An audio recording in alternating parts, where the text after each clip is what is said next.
Y grábenos, don David. Miren, le voy a presentar un tema que a mí me parece verdaderamente indignante. Eh, Muchas veces aquí en los Estados Unidos, los paisanos que vivimos aquí en los Estados Unidos, nos quejamos de la falta de representación. Y durante décadas hemos exigido que exista en efecto una representación política acá en los Estados Unidos. Hasta recientemente se pudo establecer la figura del diputado migrante, una, pues vamos, una lucha, después de una lucha constante por parte de los que buscamos que los mexicanos acá en los Estados Unidos puedan tener algún tipo de voz, puedan ser escuchados los mexicanos y mexicanas desde acá, desde los Estados Unidos. ¿Por qué? Bueno, usted lo sabe perfectamente. Usted que nos ve acá en la Unión Americana manda mucho dinero a México y es lo que está en estos momentos estableciendo y sustentando la economía del país. No lo dice Toño Ruiz, no lo dice sin censura, lo dice el mismo presidente López Obrador, lo reconoce su gobierno. Es la primera vez que un gobierno dice, no, pues sí, la verdad, si salimos adelante es gracias al apoyo de los paisanos migrantes. Y una y otra vez hemos exigido aquí que tengamos representación, que podamos participar en las elecciones. Es muy difícil participar en las elecciones y una serie de situaciones que le planteamos, de hecho, desde ayer aquí en Sin Censura. Sin embargo, en esa elección en la que por fin conseguimos obtener la representación de un diputado migrante, tuvimos muchos descalabros, hubo un abstencionismo terrible una vez más, y quién sabe cómo, pero terminaron al frente de estas diputaciones, en su mayoría personajes de la ultraderecha, como lo es el señor Raúl Torres, un panista que estudió en el Endicott College de Boston, Massachusetts, y que, bueno, pues asegura ser migrante, que dice que se mudó con su papá y su familia en el 94, que el papá acá en Estados Unidos puso dos empresas, una en Los Ángeles y Nueva York, y les fue muy bien, y de pronto pues así se hicieron ellos, vamos, exitosos aquí en los Estados Unidos, y quién sabe cómo, me van a decir obviamente que con eso del voto, pero quién sabe cómo, un panista terminó siendo diputado migrante, imagínese usted, representando a la Ciudad de México, algo que le digo, al escuchar la voz de los verdaderos inmigrantes aquí en los Estados Unidos, al haber estado en varios sitios con activistas, pues me parece verdaderamente cuestionable que verdaderamente alguien haya votado por un panista. Si usted me lo permite, y lo digo con mucho respeto, el común denominador del mexicano acá en los Estados Unidos, pues no tiene mucho de panista. Incluso ahí en San Antonio, Texas, que es una ciudad, pues vamos, que cuenta con una gran cantidad de ciudadanos provenientes de Guanajuato y de Nuevo León, y en esas ciudades son de extracción panista, pues muchos nos expresaron su rechazo precisamente al PRI, al PAN y al PRD, y una idea más progresista, más de izquierda. Pero bueno, en este abstencionismo terrible que ha venido ocurriendo desafortunadamente en nuestra comunidad, pues terminan este tipo de perfiles como nuestros representantes. ¿Por qué no pongo el caso de Raúl Torres? Por la serie de estupideces que dice y las difamaciones que tiene hacia nosotros, los que somos verdaderos periodistas libres e independientes, que mire, no solamente tenemos título, cédula profesional, no solamente hemos trabajado en los medios de comunicación tradicionales durante décadas y ahora nos dedicamos al periodismo independiente, sino que hemos estado atendiendo a nuestra comunidad desde siempre, a nuestra comunidad inmigrante, y que vemos en la comunidad inmigrante nuestra vocación de servicio. Hace rato me cuestionaban en Twitter, ¿a poco los periodistas atienden a la comunidad? Sí, claro, señor, el señor Boto Troll que nos escribió, por supuesto que atendemos los periodistas, tenemos que atender a la comunidad. El que haya estudiado o que se diga periodista nomás para dar la noticia, pues mejor que se equipare a un robot de Google, así de sencillo. Pero bueno, se lo planteo porque hizo una serie de declaraciones muy funestas, terribles este sujeto, Raúl Torres. Hemos pedido entrevista con él, pero no nos ha contestado hasta el momento. Estoy revisando una y otra vez si nos responde el tweet. Todavía no responde el tweet, pero mire, esto fue lo que dijo Raúl Torres, diputado migrante. López Obrador, hoy en la mañanera dijiste que nosotros los migrantes somos personas excepcionales. pero eres un hipócrita. Las 3 veces que has ido a Estados Unidos, no te has reunido con nosotros. ¿Cómo quieres hablar de migración cuando no hablas con la comunidad, cuando no vienes de ahí? Y ahora dices que vas a mandar a tus pseudo periodistas, a tus pseudo youtubers. No, señor, usted tiene que sentarse con nosotros y escuchar lo que la comunidad necesita, el apoyo que necesitamos de nuestro México. Y todavía tienes el descaro de seguir aplaudiendo nuestras remesas. Y escúchalo bien, nuestras remesas, porque nosotros trabajamos hasta 3 turnos por mandar dinero a México. ¿Y qué crees? Hoy tenemos que mandar más dinero porque tu gobierno lo hace muy mal, porque no le alcanza a nuestras familias, y aún así sigues sin sentarte con nosotros. ¿Cómo ves? Me parece verdaderamente indignante. Mire, a mí no me está mandando nadie a reunirme con la comunidad. No me ha mandado nadie nunca, Raúl. No está mandando. Ya estamos aquí. No sé dónde esté usted, pero nosotros ya estamos aquí. Hemos estado aquí desde hace muchos años apoyando a la comunidad. Yo a usted no lo conozco hasta que leí su biografía en esta página del Partido Acción Nacional que le hicieron. Pues me enteré de que según esto se había mudado usted en el 94 y que su papá tuvo la oportunidad de poner 2 empresas aquí en Estados Unidos. Eso no, miren, no todos los migrantes lo pueden hacer. Los mexicanos que llegan aquí empiezan desde abajo. No cualquiera puede llegar a decir, ¿saben qué? Voy a poner una empresa en Los Ángeles y luego voy a poner una empresa en Nueva York. No. Discúlpeme, pero no es así. Hay distintos tipos de situaciones a las que nos enfrentamos los inmigrantes, los verdaderos inmigrantes aquí en los Estados Unidos, los inmigrantes mexicanos. A mí nadie me manda, ni nos manda nadie. Nosotros ya estamos aquí. Esas entrevistas que nos solicitó el presidente López Obrador, ya las hemos hecho. Es lo que hemos hecho nosotros con nuestro trabajo libre e independiente aquí en Sin Censura. Nosotros que sí somos periodistas libres e independientes. Yo le exijo a usted que nos conteste aunque sea el teléfono y que podamos platicar aquí en Sin Censura para que demuestre y sostenga estos dichos que tiene usted sobre el presidente López Obrador, que mire, él pues se podrá defender solo, ¿no? La verdad es que aquí en Sin Censura no es el espacio de defensa al presidente López Obrador, es el espacio de defensa a la verdad con justicia. Buscamos que usted sustente estos dichos y lo que es peor, esto que dice de que si se mandan más remesas es porque así lo ha planteado el gobierno del presidente López Obrador, porque así lo ha provocado. Cuando hay que ser muy honestos, también hicimos una serie de reportajes en estos sitios tan apartados de México, en los que, de los que muchas personas emigran para buscar una vida mejor acá a los Estados Unidos. Yo, si le soy perfectamente honesto, usted que nos ve, que nos escucha, público consentidor, yo no vi a Raúl Torres, diputado migrante, en la zona de la tragedia de San Antonio, Texas. Cuando recién ocurrió, ahí estuvimos el equipo de Sin Censura, apoyando a la comunidad, atendiendo a la comunidad, por mucho que le duela a los trolls y a los bots, claro que atendemos a la comunidad, ahí estuvimos. No vimos a ningún diputado migrante, para ser honestos, para hablar en plata, a ninguno. No vimos uno solo, no fue Raúl Torres. ¿De qué chingados está hablando ahora que exige que haya algún tipo de representación? El presidente López Obrador una y otra vez ha venido aquí a los Estados Unidos, se ha reunido en otros momentos con inmigrantes. En esta última sí se reunió con los inmigrantes, estuvo con ellos, platicó con ellos en sus actos políticos aquí en la capital de los Estados Unidos. Pero bueno, yo insisto, no estoy aquí para defender a un político, la idea de un político, sino para exigir cuentas claras de este sujeto que supuestamente nos representa a los inmigrantes. Yo ni siquiera sabía que existía. Yo no sabía que teníamos a este diputado panista representando a los inmigrantes. Él asegura que pues sus propuestas son renovar la licencia de conducir. No sé, no se ha transmutado eso. Un centro migrante, no hemos visto un centro migrante en estos momentos y ya lleva tiempo él como diputado. Un fondo del migrante en retorno.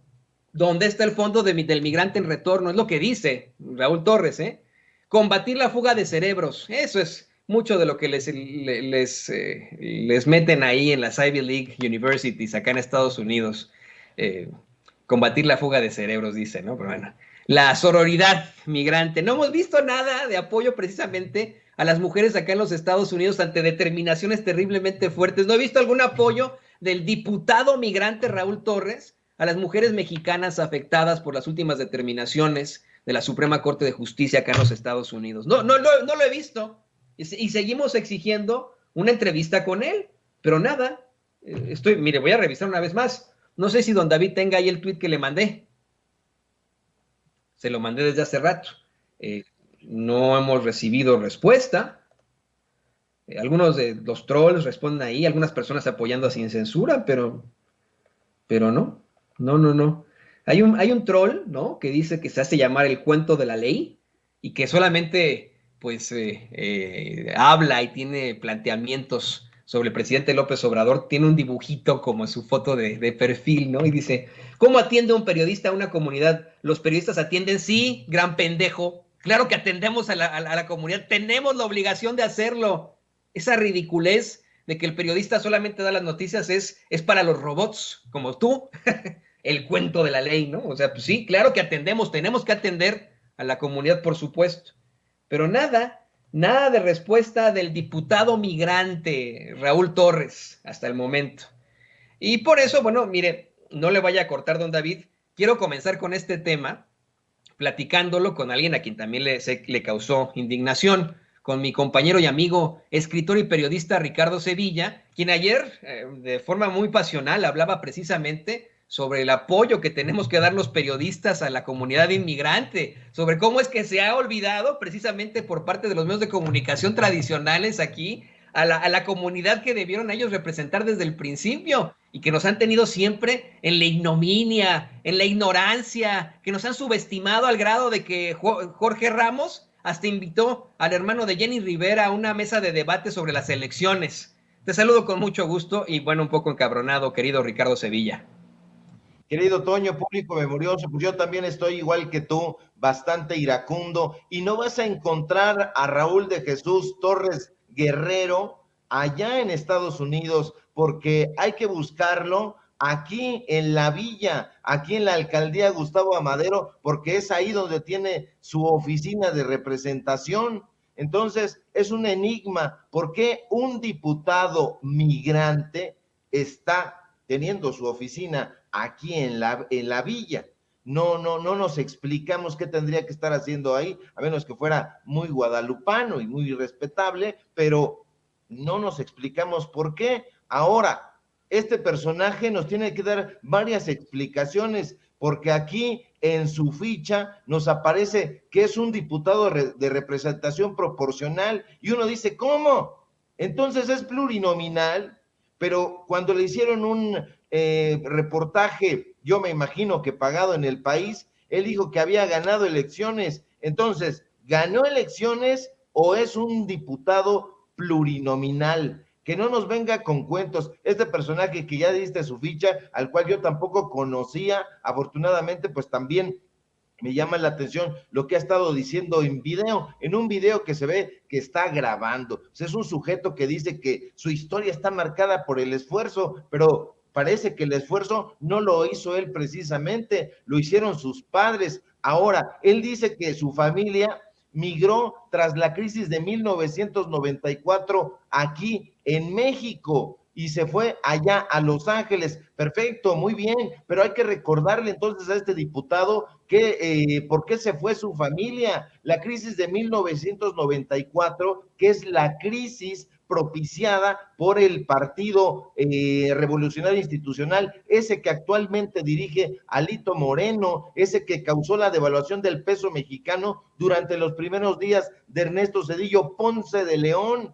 Eso es lo que llevó a su familia para allá, pero que no se desgarre las vestiduras y que le llame hipócrita como le gritó en ese video pedorro al presidente López Obrador. Entonces, que lo tenga bien clarito, porque yo creo que ya se le olvidó, fue consecuencia de la crisis que se denominó el efecto tequila, pero les hace falta ver un poco más de facts, un poco más de historia, porque el error de diciembre, como le bautizaron a esta situación, una frase, por cierto, acuñada por Carlos Salinas de Gortari, pues bueno, fue la consecuencia de las pésimas decisiones en la administración de Carlos Salinas de Gortari y de Ernesto Zedillo Ponce de León. Entonces, eso es un asunto priista. De alguna manera nos está justificando el hecho de que nosotros estemos ahorita impulsando un cambio, una transformación. La gente se fue en épocas del PRI, en épocas de Fox. Entonces, ahí, ¿qué fue lo que sucedió? Pues bueno, una administración que manejó los recursos públicos con terrible opacidad. Ese fue el régimen del PRI, el de Carlos Salinas de Gortari, el de Ernesto Zedillo.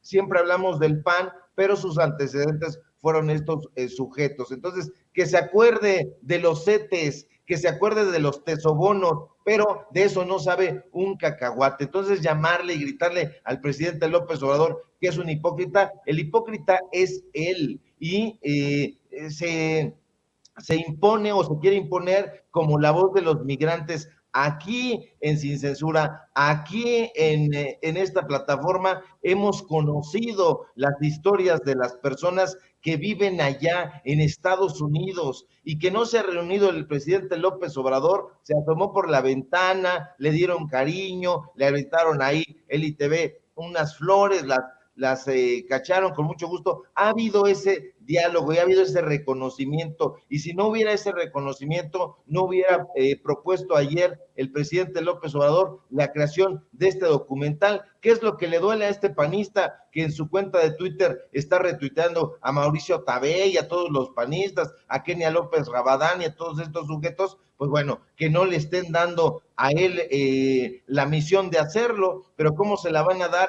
si estos sujetos no tienen ni idea de lo que están hablando? Un sujeto que dice que es migrante, pero que tiene sus oficinas aquí en la Ciudad de México, un sujeto que dice que viene desde abajo, pero que estudió en universidades de élite, no solamente en Estados Unidos, Toño, como tú dijiste, estudió una maestría en Europa, y de eso se jacta en su ficha curricular. Entonces hay que estar muy atentos con estos sujetos que únicamente están buscando un poquito más de seguidores, no están buscando propuestas, están pensando en el siguiente escaño, hacia dónde va su carrera política, hacia dónde se van a mover, se mueven con las aguas, y el presidente López Obrador ha reconocido a la comunidad migrante como debe ser. Entonces este sujeto muy avispado dice, la comunidad migrante está ahorita en el centro de la discusión, me voy a subir al tema, pero el sujeto es representante migrante aquí en el Congreso de la Ciudad de México. No tendría que estar allá, no tendría que estar hablando con las personas. Y con respecto al tema de que si nosotros le damos la voz o atendemos a la comunidad migrante y a otras comunidades, por supuesto que sí.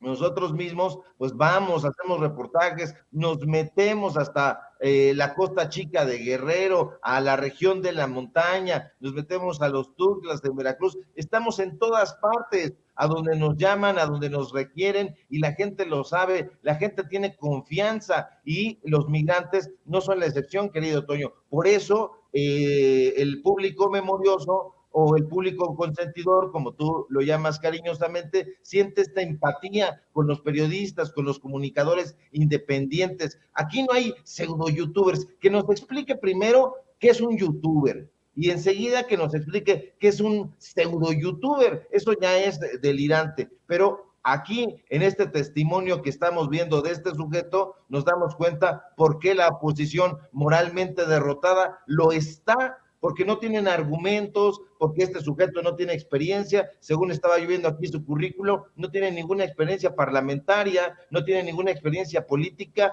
pero nada más lo único que tiene es vehemencia. Entonces, vamos a continuar trabajando de la forma en que lo estamos haciendo, y dejando a un lado a esta clase de botarates, a esta clase de sonsos, porque la comunidad migrante sí requiere una atención que estos sujetos en su ausencia pues nunca le están llevando a cabo, querido Toño.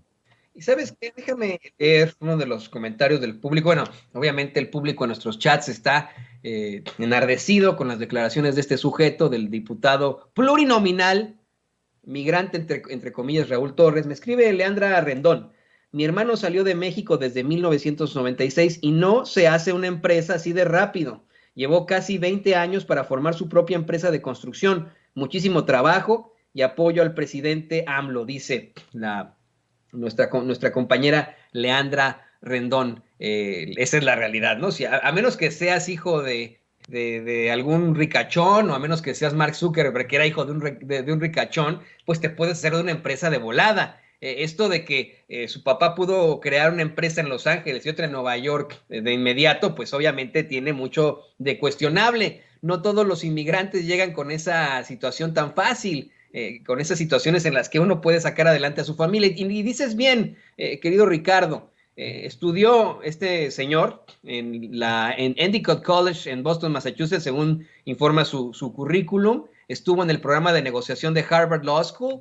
Después dice que hizo diversos diplomados en el CIDE, fíjate, en el CIDE, también en el Harvard Negotiation Institute, y finalmente hizo una maestría sobre gerencia política en el George Washington University, ahí en Washington, D.C. Yo te quiero decir una cosa, conociendo a los políticos, si este señor hubiera obtenido este tipo de estudios con beca, lo pondría en su currículum, obviamente. Pero no cuesta 3 pesos estudiar en el Endicott College, ¿eh? No cuesta 3 pesos estudiar en Harvard, eso es lo que... Y no cuesta 3 pesos estudiar en la George Washington University. Si ya de por sí es caro estudiar en cualquier universidad acá en los Estados Unidos, incluso en las universidades estatales es un ojo de la cara. Estas universidades de la Ivy League, como se les llama, bueno, pues son incosteables. Y una persona... que aquí le echa ganas y que vamos, consigue mandar a sus hijos a la universidad con muchos esfuerzos, pues se enfrentaría a una serie de pagos muy, muy duros para poder mandarlos al Endicott College en Boston. No sé lo que opines tú, pero esta situación es verdaderamente lamentable. Creo que debemos ya dejar el tema por la paz y esperar a que el tipo nos responda, a ver si realmente va a darnos entrevista, va a poder sustentar estos dichos que hizo ahí en sus redes sociales. No sé si tengas algo más que agregar, querido Ricardo. Simplemente decir, querido Toño, público memorioso que está evidentemente enardecido y con justa razón, que este sujeto es un demagogo, quiere conectar con la masa, quiere conectar con la gente, conectar con el pueblo. Es un personaje realmente insignificante. Ahorita estamos haciendo nuestro trabajo y estamos haciendo al mismo tiempo mal, pero el sujeto y estamos haciendo mal porque le estamos haciendo una publicidad en cierta medida, pero lo estamos desenmascarando para que la gente esté alerta y no se deje engañar. Este sujeto es plurinominal, es del PAN, es amigo de Mauricio Tabé, de Kenia López Rabadán y de toda esa, pues toda esa caterva. Entonces, eso nos debe hablar de una cosa. Por otro lado, como ya glosaste, querido Toño, pues es un personaje que miente y sus mentiras son grandes como una casa. ¿Por qué? Pues porque ha pertenecido a la élite, una élite que puede migrar en una época sumamente difícil. En 1994, 1996, estábamos en plena crisis económica, devaluación del peso, propiciada por un régimen corrupto, el régimen del PRI, Carlos Salinas de Gortari, Ernesto Zedillo, y te vas allá con pocos recursos, se supone, pero entonces el papá parece que tenía dinero, pero ojo, entonces tú como dices, no se gasta poquito al acudir a esas escuelas fifís. Si aquí se gasta en escuelas fifís, imagínense allá. Entonces este personaje lo único que quiere hacer es conectar con el gran público, con la audiencia, que se le tome en cuenta, pero lo único que ha hecho es enardecer al pueblo migrante, que sabe perfectamente lo que se está haciendo, lo que se está trabajando, y cómo el presidente López Obrador en cada oportunidad que va a Estados Unidos, pues es recibido con un gran cariño. Entonces, esos son los datos duros y hay que ponerlo también bien clarito para que la gente lo sepa. Dicen, ¿y este sujeto de dónde salió? Viene de aquí, va hacia allá y lo único que quiere es conectar, tener popularidad. que en determinado momento, pues bueno, él sobresalga y se le vote o se le considere para un puesto adicional, pero es simple y sencillamente una práctica de cesarismo, de demagogia pura. Usted vive aquí en los Estados Unidos, usted que nos ve, que nos escucha aquí en Sin Censura, usted es uno de esos migrantes que le echó muchas ganas desde el principio y que no pudo poner dos empresas, una en Los Ángeles y otra en Nueva York. Usted se vino acá a los Estados Unidos desde las épocas neoliberales y todavía hasta estas fechas, debido a lo que venimos arrastrando por esa situación terrible. Saque por favor en su consulado su credencial de lector. Es completamente gratuita. Y por favor, en las próximas elecciones, saquen estos diputados, sáquenlos a la chingada de inmediato, por favor. Ayúdeme usted, yo voy a votar para sacar este tipo de diputados migrantes que no nos representan. Busquemos que nos represente un verdadero activista, un verdadero mexicano que ha estado aquí, que verdaderamente le ha chingado. A estos hay que mandarlos a la chingada. Por favor, échenos la mano, saque su credencial de lector. Ahora que termine el programa, marque a Mexitel, solicite una cita, así se la den dentro de 3 semanas, dentro de un mes, solicite la cita y por favor saque su credencial del lector para mandar a la chingada a este tipo de diputados. Ya estamos hartos de que nos sigan viendo la cara en la política mexicana. Échenos la mano. Usted que vive acá en los Estados Unidos, usted sea el que decida. Y mira, Ricardo, te agradezco, te ofrezco disculpas, le pido a don David que nos grabe, te ofrezco disculpas por estos desvaríos. A veces nos causa mucha pasión este tipo de temas porque vivimos acá, porque lo resentimos, pero hay temas aún más fuertes, hay situaciones que también hay que exhibir, específicamente por los que quieren o las que quieren ese reflector, ahora que pues hay nuevas revelaciones sobre la muerte de la joven Devani Susana Escobar Basaldúa.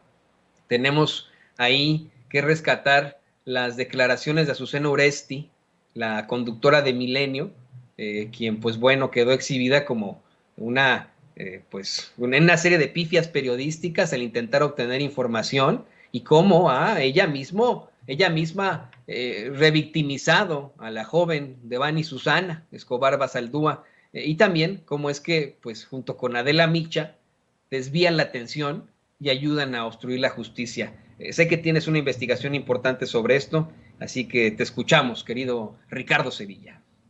Claro que sí, querido Toño, público memorioso. Pues bueno, hemos presentado documentos aquí en Sin Censura que hablan del contubernio que existe entre el periódico Milenio, que es una empresa periodística, y diferentes gobiernos allá en Nuevo León. Hemos dado a conocer cómo se les ha pagado para que les hagan una buena prensa ahí en ese medio de comunicación, y a Azucena Uresti, pues es la conductora estelar de ese medio de comunicación, de esa empresa periodística, entre comillas, y sigue debido a ello en el ojo del huracán. Esta comunicadora estrella de ese grupo multimedios, pues no deja de cometer, como tú bien dices, pifias, y una de ellas es este silencio ofensivo, ominoso, que ha guardado en torno al caso de Devani Escobar.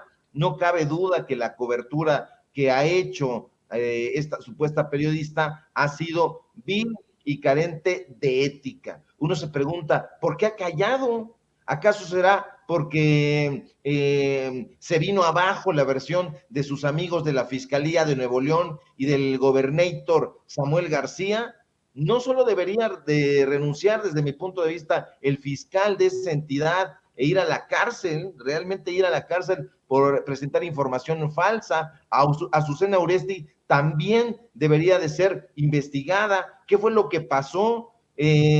¿Por qué se dio a esta mentira? Han pasado las horas y la conductora de Milenio no ha dado su opinión sobre la autopsia de esta joven de Devani Escobar, no ha ofrecido tampoco una disculpa ante estas nuevas versiones que han estas nuevas informaciones que han salido, que han surgido de parte de un perito internacional. Se ha concluido que Devani fue estrangulada y depositada en la cisterna, pero Azucena Uresti y Multimedios aseguraron que no se nos olvide que Devani cayó a la cisterna o que se aventó a la cisterna, son incapaces de de reconocer un error, Toño, y en este caso la conductora tendría que reconocer, como tú bien dices, que revictimizó a Devani y ayudó a los mentirosos. Esta es la parte más grave. Se dicen periodistas y contrapesos del poder, se dicen críticos de López Obrador, pero ayudan a fabricar montajes televisivos. Devani no murió, la asesinaron. Y aquí dimos a conocer bastante material que hablaba, insisto, de esa relación, una anómala relación entre ese medio de comunicación, Milenio, y los gobiernos municipales de Nuevo León, el gobierno estatal de Nuevo León. Entonces, ¿cómo es que una periodista, o que se presume ser periodista, ayuda a obstruir la justicia? Definitivamente hay episodios, Toño, que terminan revelando una mediocre ética periodística. Yo pienso, el montaje sobre el caso de Florence Cassans marcó la reputación, la pésima reputación de Carlos Loret de Mola. El caso de Frida Sofía también marcó su ruta, y varios otros montajes, pero yo pienso que el caso de Devani Escobar terminará marcando y sepultando la carrera de Azucena Uresti. Una y otra vez comete pifias, comete hierros, se presta a los montajes. Este no es el único, pero sí es el más sensible. Y uno dice, ¿la van a correr de Milenio? En un medio sensato lo harían, porque ha faltado a la ética periodística, pero no lo hacen y no lo van a hacer, porque en ese periódico es, que no se nos olvide tampoco, porque está perfectamente relacionado, que en la portada de ese periódico colocaron un revólver apuntando al rostro del presidente de México. Azucena, en ese sentido, también trabaja para un medio de comunicación que carece de toda ética periodística. Es más, una falta de ética elemental.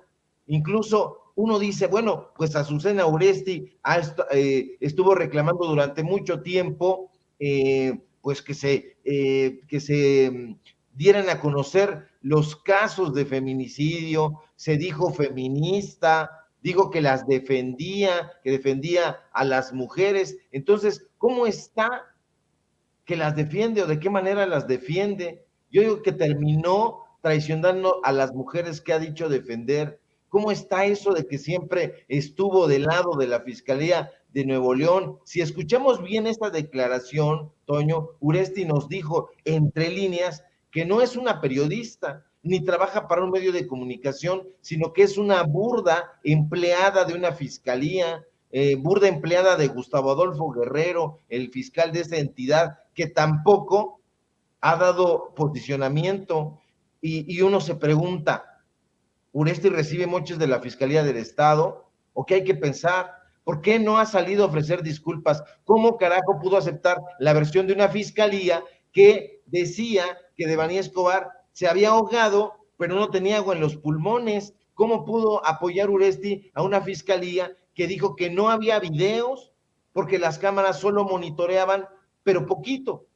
Y a las horas comenzaron a surgir videos por todas partes. Entonces, esta clase de personajes, Toño, no deberían de tener micrófono, y lo mismo ocurre con Adela Micha, esta mujer que salió del medio de espectáculos para hacerse reportera, para hacerse periodista, porque ahora ya cualquier hijo o hija de vecina entra a los medios de comunicación corporativos a hacer periodismo, un periodismo de opereta. Entonces, esto nos tiene que poner en guardia para que nosotros sigamos trabajando con mucho ahínco para que la gente esté bien informada, para que la gente conozca cuáles son los datos duros y seguir desnudando a esos canallas. Son tiempos de canallas y son tiempos de buitres, y estos personajes están ahí en su cable, ahí viendo, oteando desde las alturas, donde reciben muy buenos moches de diferentes gobiernos, ya no de la federación, pero sí de otros gobiernos, para ver quién es el mejor cliente, quién es el mejor postor, y ponerse de ese lado. Entonces aquí lo hemos denunciado y vamos a continuar haciéndolo. Azucena Uresti, Adela Micha, todos estos personajes que han salido de la farándula porque tienen algún buen porte, porque le cayeron bien al jefe en turno, porque ilustraron los zapatos correctos y ya están ahí, pero no son periodistas, no los hemos visto en el campo de batalla periodístico, no los hemos visto reporteando, no los hemos visto trabajando con la gente, porque como tú bien decías, por supuesto que trabajamos con la gente, de hecho es con quien más trabajamos. Nos están mandando casos, situaciones, nos preguntan sobre alguna anomalía en sus comunidades y nosotros vamos, hacemos todo el trabajo que sea posible y necesario para acudir a ese llamado. Es el llamado de la sociedad, es el llamado del periodismo social que practicamos, pero estos personajes están ahí frente al teleprompter, frente al micrófono, con un guión perfectamente establecido por la empresa de medios de comunicación, y de ahí que la gente ya lo sepa muy bien y esté acudiendo a informarse en espacios como este, libres como el viento, como dijera mi querido Vicente Serrano. Así es, hay que buscar por eso la independencia. No es que nosotros queramos que ya de pronto se establezca una competencia con los medios de comunicación tradicionales, no es que tengamos algo personal en contra de ellos. Sí, queremos que desaparezcan por lo que le han hecho a México, por lo que le han hecho al mundo, por esa serie de situaciones de ignorancia en la que nos han hecho caer, de mentira, de situaciones terribles, de control hacia nosotros como gobernados, si lo quiere ver usted así. Por eso es que estamos verdaderamente muy, muy pendientes de lo que se pueda plantear ahí. Le pedimos a usted que le apague la caja idiota y que le apague la cada vez más empanizada Radio Mexicana. ¿Te parece, querido Ricardo, si en estos momentos pues le vamos dando fondo a una conclusión? Le pido a don David que nos grabe. Yo te quería decir que en efecto no es la única que incurre en este tipo de irregularidades periodísticas, Azucena Uresti, y que en todo caso pues tendría que enfrentar las consecuencias de lo que hizo, frente a una cámara, enfrentar las consecuencias en cuanto a su carrera. Sin embargo, y eso es lo más desafortunado, ocurre en México que este tipo de personajes, como bien lo plantea Ricardo Sevilla, en lugar de que sean despedidos, en lugar de que termine su carrera o termine su credibilidad, siguen siendo encumbrados en los medios de comunicación tradicionales. Acá en Estados Unidos hay muchos casos precisamente de montajes y en los que han habido irregularidades en el periodismo. En ese momento se acaba la carrera del periodista acá en los Estados Unidos. No así en México. Ocurre con Carlos Loret de Mola, ha ocurrido una serie de veces también con Joaquín López Dóriga, quien dice ser un gallito muy jugado, yo digo pues un gallito muy chayoteado, y ahora es el caso de Azucena Uresti, quien pues muchos, como bien menciona Ricardo Sevilla, esperaban que en todo caso fuera despedida de Milenio, o al menos ofreciera una disculpa, pero ni una ni otra. Tus conclusiones, querido Ricardo. Así es, querido Toño. Pues bueno, yo insisto, hay que estar muy alerta con estos personajes que, como tú bien dices, han engañado a la población, la han sumido durante mucho tiempo en la ignorancia. Se hablaba en efecto de la caja idiota, personajes que fueron o que leíamos nosotros como grandes analistas de la estulticia televisiva, pues ahora se han incorporado a la reflexión en contra del pueblo, en contra de la izquierda. Estoy pensando en Roger Bartra, estoy pensando en Raúl Trejo del Arbre, que incluso el propio Carlos Monsiváis los defería con su amistad y llegó a decir de Raúl Trejo del Arbre que era el Marshall McLuhan de México, pero sin duda el gran cronista de Portales se equivocó y de estar todavía vivo se arrepentiría de esas palabras al ver que estos personajes completamente estultos están del lado de los fabricadores de las fake news, del lado de la desinformación, y nosotros vamos a continuar trabajando, querido Toño, con los medios precarios que tenemos, porque hay precariedad de este lado, y me sorprende muchísimo en ese sentido que haya todavía ahí golpes bajos y y tontos sorprendiéndose de que compañeros ganen 10, 20, 15 mil pesos y que se les haga eso un gran salario. En realidad debería de ganar un periodista más, pero bueno, están enzarzados en una estulticia semejante, cuando en realidad deberían de estar apoyando como un solo puño de trabajo, pues esta campaña de desinformación que hay no solamente contra el presidente de la República y la Cuarta Transformación, sino con quienes ellos imaginan que son los voceros de ese gobierno. Pero aquí vamos a seguir aguantando vara, porque aquí hay que tener también la piel muy dura, y vamos a seguir trabajando sin prisas, pero sin pausas, en torno a los datos duros, al periodismo social. Y bueno, si todo marcha bien, querido Toño, pues aquí nos seguimos viendo. Aquí nos seguiremos viendo y te pido, querido Ricardo, que por favor también nos compartas tus redes sociales para que la gente se una a tus publicaciones, a lo que haces también en YouTube. Siempre es muy, muy importante seguirte. Te lo dije ayer por mensaje, pero bueno, atrasado y en vivo y en directo te deseo un muy feliz cumpleaños ahora que llega tu onomástico. Yo no estoy de acuerdo con Vicente, yo creo que tú eres tragaños, Manuel. Lo que pasa es que generalmente la gente se va con la idea de la cabeza, ¿no? Lo que ve afuera de la cabeza. A mí también me ve mucho más grande por tener canas, pero ni una sola arruga. Y bueno, pues tú no tienes ni un pelo de tonto, es lo que quiero decir yo, siempre lo he dicho, ¿no? Así que eso no significa que no sea viejo. Mi abuelo se quedó casi calvo a los 21 años, así que pues bueno, esa es la realidad, pero no significa que estemos viejos. Viejos los cerros y reverdecen. Yo me sé otro peor, querido Toño. Viejo mi calcetín y todavía apesta. Claro, pero, exactamente. Así es. Muchas gracias por tus palabras, por tus felicitaciones, querido Toño, a ti, al público memorioso. Yo estoy muy, muy contento. Ayer festejamos, seguimos trabajando, porque entre el festejo y el trabajo se llevan bien, se llevan de la mano, porque realmente estamos haciendo lo que nos gusta, el periodismo social, hablando con la gente, entrevistando, haciendo reportajes, escribiendo, leyendo, reflexionando, debatiendo. Entonces estamos en lo que nos gusta, que estos personajes lleguen a la política en busca de un hueso, en busca de un salario, o lo estén buscando, pues eso ya es otra cosa, y no se reduce desde mi punto de vista a otra cosa que no sea la envidia. Entonces, Cervantes lo decía muy bien, hay que dejar ladrar a los perros y continuar nuestro camino hacia el sueño que nosotros creemos que tenemos que cumplir, y en mi caso es el sueño de la información, el sueño del periodismo, el sueño de la literatura. Síganme por favor en mis redes sociales, en Twitter, @SevillaCrítico, en Facebook, Ricardo Sevilla, así nada más,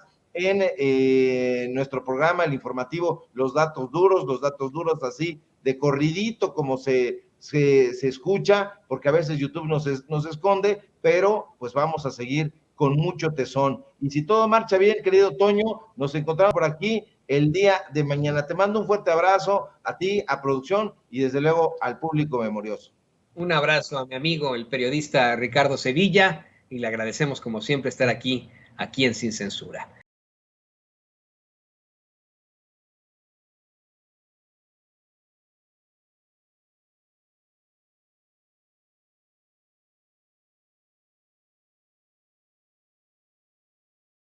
Ahora sí, le doy la bienvenida a nuestro amigo jurista y constitucionalista, el doctor Isaac de Paz. Doctor, ¿cómo te va? Hola, ¿qué tal, Toño? Audiencia de Sin Censura, muy buen día. Pues aquí, analizando el tema, doctor, el famoso juez Juan Pablo Gómez Fierro volvió a determinar a favor de los poderosos ahora al otorgar 2 suspensiones definitivas a la obligación de las empresas para que compren gas natural a Pemex y a la Comisión Federal de Electricidad. Mi pregunta primera para ti como jurista, como constitucionalista, y disculpa que sea tan agresivo, que sea tan soez, pero ¿estamos jodidos los mexicanos teniendo a jueces como el doctor Isaac de Paz González determinando este tipo de situaciones? ¿Seguiremos así? ¿Nos van a seguir jodiendo mientras se mantengan en este tipo de cargos, doctor? Mira, Toño, yo creo que tampoco hay que estar tan preocupados porque no es la primera vez que se equivoca Gómez Fierro y tampoco será la primera vez que le revoquen una resolución. Pues el año pasado recordemos que otorgó ahí algunas suspensiones, pero más adelante los tribunales colegiados se las revocaron, es decir, se las corrigieron, le corrigieron la plana, y yo creo que esta vez no será la excepción. Creo que Gómez Fierro incurre en un error pues muy notorio al poner al interés particular, el interés de estas 10 empresas, por encima del interés nacional, del interés público, que es el interés que particularmente sostiene la Secretaría de Energía para que ella determine cómo se debe de distribuir, cómo se debe de vender el gas natural. Esa es una actividad prioritaria, estratégica de la nación, que no puede quedar supeditada al libre mercado. Eso es lo que quizás este juez reiteradamente no ha entendido, que el artículo 25 constitucional establece unas reglas muy claras y siempre a favor de la nación, siempre a favor del orden público, siempre a favor del Estado, y en este caso del Poder Ejecutivo, que tiene, digamos, la facultad de ordenar la distribución y venta del gas natural. Entonces, yo diría que no nos debe preocupar tanto, claro, la decisión en sí. Lo demás, bueno, pues desafortunadamente muchos jueces carecen de conciencia social, muchos jueces interpretan a su manera la Constitución, pero yo creo que eso es cuestión de que el Consejo de la Judicatura reorganice la forma en que nombra a estos 3 titulares de los juzgados especializados en competencia económica. Eso es lo que podría decirte de inicio, Toño. Querido doctor Isaac de Paz, y le pido a don David que nos grabe, ¿qué se puede hacer ante este tipo de determinaciones? Quiero insistir con eso. Vamos a tener que ver qué sufrir, en efecto, que pues simple y sencillamente se sigan suspendiendo estas obligaciones a esas empresas para que compren gas natural a Pemex y a la Comisión Federal de Electricidad. Lo que es peor, hay una serie de determinaciones a favor del pueblo precisamente en materia energética, lo que acaba de ocurrir con estos fallos a favor de Iberdrola en cuanto al autoabasto, que le suspenden las multas. ¿Qué podemos hacer nosotros? ¿Van a haber impugnaciones? ¿Qué es lo que puede hacer, por ejemplo, el gobierno federal para que los más poderosos y poderosas no se salgan con la suya con ese tipo de jueces, muy al estilo el famoso Juan Pablo Gómez Fierro? Mira, esta otra determinación de la suspensión de la multa de los 9.500 millones de pesos, ahí, Toño, yo te quisiera decir más, pero fíjate que uno de los problemitas con esta resolución es que no está disponible, es decir, hay mucha discrecionalidad en ese tipo de determinaciones. Debiera estar disponible al público y no está. Por lo poco que ha dicho el presidente al respecto, dejó entrever que posiblemente se recibieron documentos fuera de tiempo y posiblemente hay falsificación de documentos en el incidente de suspensión. También debo decir que esta suspensión es provisional, digamos, durante la tramitación del amparo, y yo creo que al fin y al cabo le van a dar la razón al gobierno, bueno, en este caso a la Comisión Reguladora de Energía y al gobierno federal, que son quienes están apoyando esta multa. Es decir, estas suspensiones, no son más que intentos, son barreras para detener ciertos actos del gobierno o en este caso de la Comisión Reguladora de Energía en cuanto a una multa. Yo creo que en el fondo la comisión tiene razón y se le va a multar. Y ahora recordemos, quizás en un contexto más amplio, que a veces los jueces suelen frenar las multas, pero al fin y al cabo es procedente la multa. Tenemos muchos casos en materia fiscal así que tampoco es como para preocuparnos mucho. Pero, por otro lado, obviamente, puede ser que haya ahí comisión de algunos delitos si se logra acreditar que se le recibieron documentos a Iberdrola fuera de tiempo o que si se le recibieron documentos falsos. Y no solo en ese aspecto tendría una responsabilidad el juez tercero en materia de competencia económica, sino la propia compañía, la propia empresa litigante y sus abogados.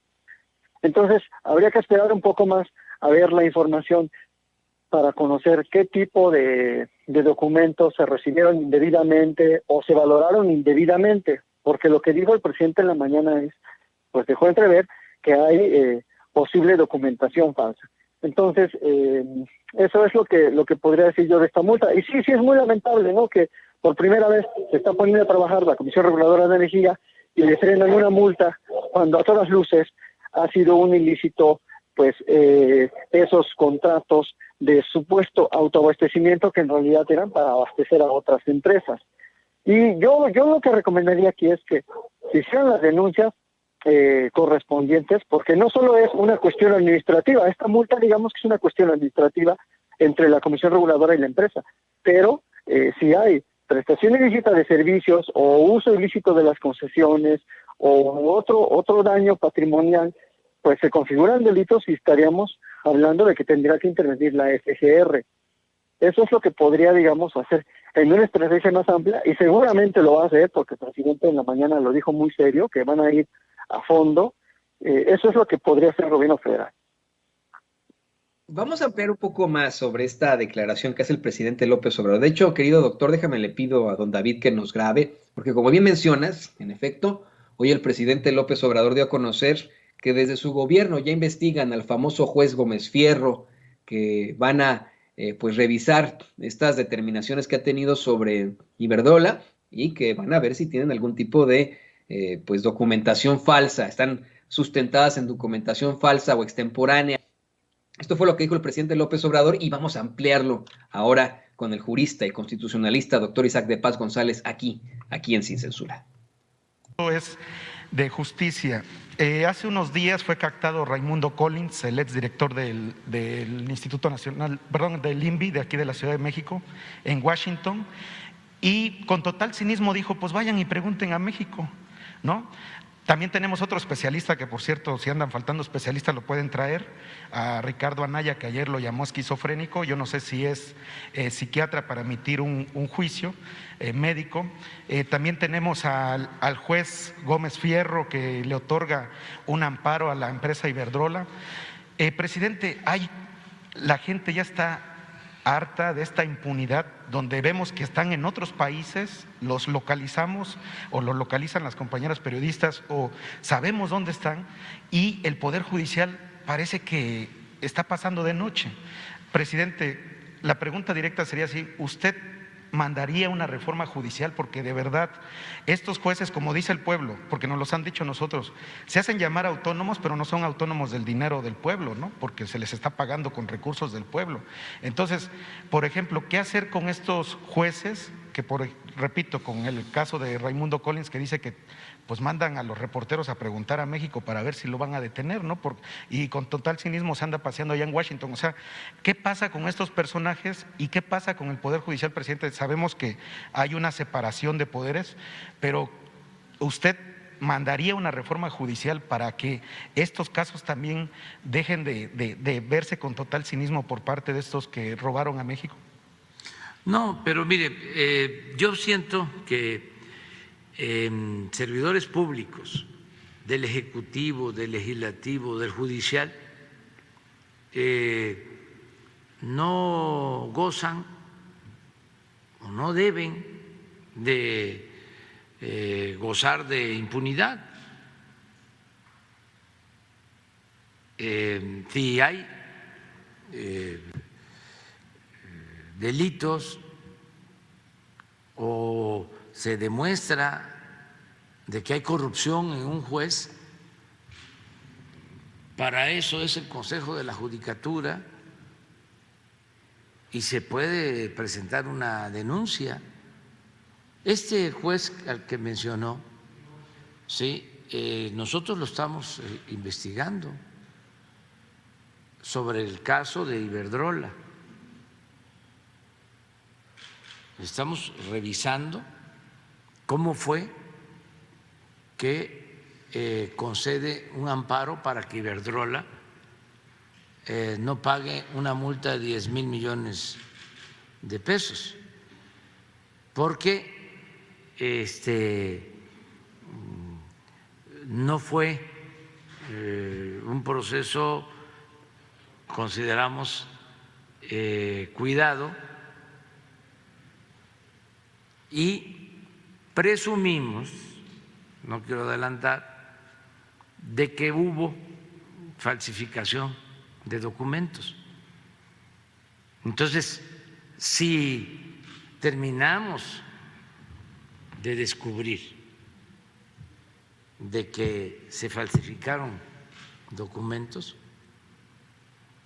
o que se usaron documentos extemporáneos, vamos a proceder legalmente. Y eso es lo que tenemos que hacer en todos los casos.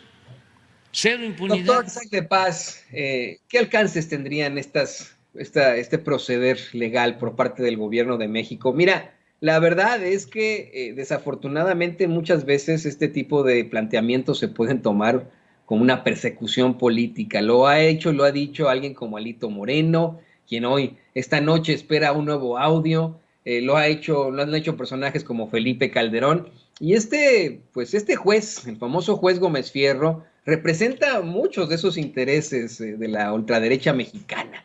¿Qué alcance tendría primero en lo jurídico, en lo legal? ¿Y podría en algún momento Gómez Fierro decir que está siendo perseguido por el gobierno de México? Bueno, no, Toño, hay que aclarar nada más para precisión, para la objetividad que un medio tan serio como nosotros, sin censura, que el juez que suspendió la multa es Ramón Lozano Bernal, es el juez tercero de distrito en materia de competencia económica, y Gómez Fierro, Juan Pablo Gómez Fierro es el juez segundo de distrito. Entonces el que frenó la multa es Lozano Bernal. Pero bueno, en ambos casos, mira, todos los jueces y todos los servidores públicos estamos sujetos a diversos lineamientos, escrutinios, a leyes, a responsabilidades administrativas, incluso a responsabilidades de toda índole. Entonces, no queda, digamos, no cabe el argumento de persecución política cuando uno sabe que cometió algún ilícito, cuando uno sabe que actuó indebidamente en el ejercicio del servicio público. Entonces, hay muchos contrapesos dentro del Poder Judicial, dentro de la ley de amparo, están los mecanismos de contraloría, los mecanismos sancionadores, y eso es cosa de todos los días, o sea, no es nada más, digamos, en contra de estos titulares de órganos de amparo, sino que es cosa de todos los días que se les inician procedimientos como cualquier servidor público que incurre indebidamente en el ejercicio de la función. Entonces, no quedaría ese argumento. El año pasado ya muchos me hicieron creer así, incluso hubo un intento de queja en contra de Gómez Fierro, no sé en qué terminaría, pero vamos, es parte de la función. Yo creo que todos los juzgados, más bien todos los jueces, los titulares de juzgado, deben estarse acostumbrando a que cada vez hay un mayor escrutinio, que cada vez la sociedad pide que rindan cuentas y que le vamos a exigir al Consejo de la Judicatura que averigüe qué es lo que pasó en estos casos, si hubo alguna colusión, si hubo algún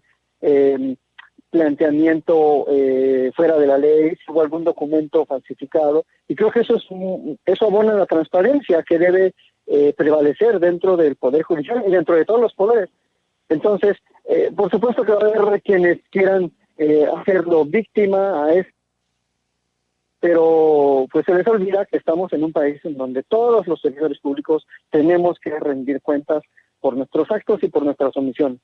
Entonces, yo lo que veo y lo que sugeriría es que sí tenemos que revisar cómo se nombran estos tres titulares de los tres juzgados de competencia económica, porque son los únicos en todo el país que pueden resolver este tipo de casos. Ahí está la jiribilla. Son solo tres que están en la Ciudad de México, y a mí eso me parece pues un monopolio para juzgar este tipo de casos, que curiosamente son en los que el gobierno federal tiene muchísimos intereses, que en este caso, en el caso de la 4T del gobierno de López Obrador, son los intereses de la nación, porque claramente que en gobiernos anteriores eran intereses de las puras empresas, corporaciones internacionales.